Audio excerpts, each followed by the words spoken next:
आप देख रहे हैं माय हॉरर स्टोरी शिव के साथ। चलिए बढ़ाते हैं आज की कहानी की ओर। प्लीज दोस्तों सपोर्ट मी एंड सब्सक्राइब। एक सब्सक्राइबर से बहुत सपोर्ट मिलता है। दोस्तों प्लीज सब्सक्राइब मी। पहले तो लोगों को शक हुआ कि कहीं लालजी नाम के आदमी ने ही तो नहीं भेजा है इसे तंत्र मंत्र करके, लेकिन इस बात की पुष्टि के लिए, समस्या के समाधान के लिए सबने लालजी से मिलने की ठान ली। कुछ व्यक्ति उस आदमी के घर के सदस्यों के साथ मिलकर जो गांव उसने बताया था उस तरफ चल पड़े लालजी से मिलने। जब वो लोग लालजी के पास पहुंचे तो उन्होंने सबसे पहले ये आजमाया कि कहीं इसी आदमी ने तो कोई तंत्र मंत्र नहीं किया। इस बात की पुष्टि के लिए उन्होंने आसपास के लोगों से पूछताछ की। सबने बताया कि वो तो जल्दी पूजा भी नहीं करता, तंत्र मंत्र की तो बात ही दूर है। इस बात ने सबको सकते में डाल दिया और अब वो लोग लालजी के पास पहुंचे और उन्हें सारी घटना से अवगत करवाया। लालजी पहले से ही भूत प्रेतों के नाम से भागा करते थे। जब उन्हें पता चला कि कोई भूत प्रेत उन्हें बुला रहा है तो उन्हें पाँव के नीचे से जमीन सरक गई और उन्होंने जाने से साफ मना कर दिया। इस बात से वहां मौजूद लोगों को इस बात की तो तसल्ली हो गई थी कि ऐसा आदमी कोई तंत्र मंत्र नहीं कर सकता। फिर उन्होंने लालजी से साथ चलने और उससे बात करने के लिए कहा। लालजी किसी भी कीमत पर राजी नहीं हो रहे थे। आखिरकार जब उनके बड़े भाई और आसपास के कुछ बुजुर्गों ने उन्हें समझाया तो वो जाने के लिए राजी हुए, मगर अकेले नहीं, साथ में 4 लोगों को साथ ले गए। वहां पहुंचने पर लालजी के पसीने छूटने लगे थे। आखिरकार लालजी और उसका सामना हो गया। कौन हो भाई और क्यों मेरे नाम का शोर करके कर रहे हो? लालजी ने उससे पूछा। मुझे बस अपने हाथ हमेशा की तरह दारू पिला दो, मैं चला जाऊंगा, उस आदमी ने लालजी के सामने हाथ जोड़कर कहा। वहां मौजूद ऐसे दृश्य को सब आंखें फाड़ फाड़ कर देख रहे थे। एक प्रेत कैसे बिना सिद्धि वाले आम आदमी के सामने हाथ जोड़कर बात कर रहा है, हमेशा की तरह। अबे मैंने कब तुझे इससे पहले दारू पिलाया है? लालजी अब उससे बिना डरे बात करने लगे थे। लालजी मजाक न करो, हर हफ्ते मुझे दारू का भोग देते हो, उससे मेरी प्यास मिट जाती है। थोड़ी सी दारू दे दो, चला जाऊंगा, वो फिर से विनती करने लगा। अब लालजी को झल्लाहट होने लगी और वो थोड़ा तेज आवाज में बोलने लगे। अबे क्यों झूठ बोलता है? मैं तो जनता भी नहीं, तू कौन है? मैं तुझे क्यों दारू देने लगा?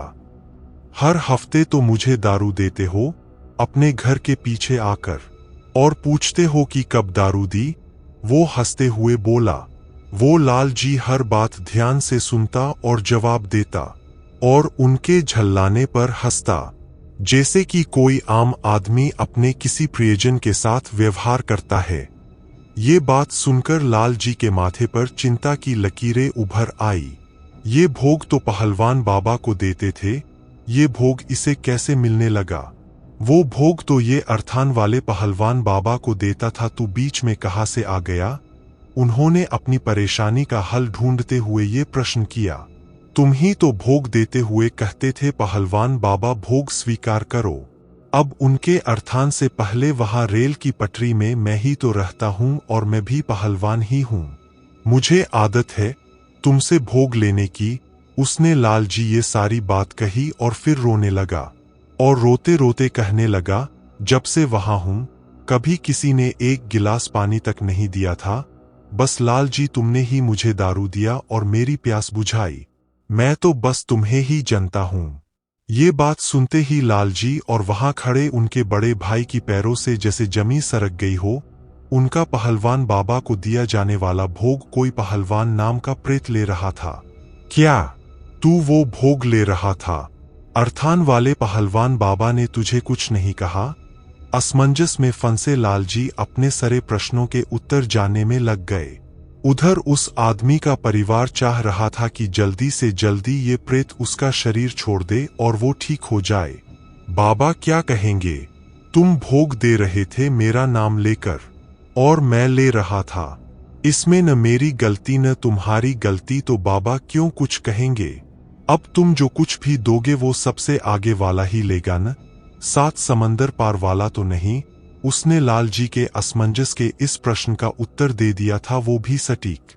मतलब वो दूसरे गांव वाले व्यक्ति से भोग अर्थान वाले पहलवान बाबा इसलिए लेते थे क्योंकि उनके बीच कोई और पहलवान नहीं था। लाल जी का दिमाग एकदम से घूम गया। आखिर क्या करो और क्या हो जाता है? बाबा कहाँ है इस वक्त इस अर्थान के? लाल जी ने पूछा। यही तो है, उन्होंने ने मुझे पकड़ रखा है।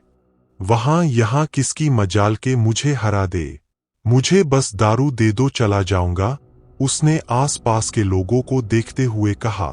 तभी उन व्यक्तियों में से एक व्यक्ति आगे आए और लाल जी कहा कि बेटा, इसको दारू दे दो और जाने दो, वरना इस आदमी के शरीर को इसकी सवारी तोड़ती रहेगी और फिर ये महीने भर तक खड़ा भी नहीं हो पाएगा।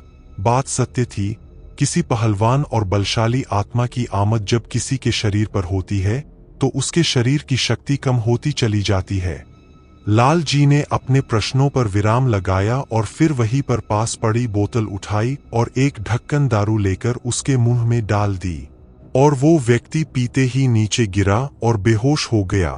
उसके जब होश आया था तो वो ठीक हो चुका था। पहलवान बाबा के अर्थान पर उसने दंडवत प्रणाम किया और धीरे धीरे सब वहां से चले गए और लाल जी भी अपने घर आ गए। घर पहुंचते ही उनके बड़े भाई ने पहले पूरी घटना और जो कुछ वो करते थे लाल जी से पूछा। उसके बाद अच्छे से उनकी खबर ली। उनके आलस्य के कारण कितने ही वक्त से पहलवान बाबा को भोग नहीं पहुंचा था और प्रेत तो रीझ गया सो और। अगली बार से लाल जी की जगह उनके बड़े भाई ने अर्थान पर जाकर भोग देने की जिम्मेदारी ली और उसका निर्वाह करने लगे। करीब 1 महीने तक सब कुछ ठीक ठाक चला, मगर 1 महीने के फिर से एक अजीब सी घटना घट गई। पार्ट 3 देखने के लिए सब्सक्राइब करें।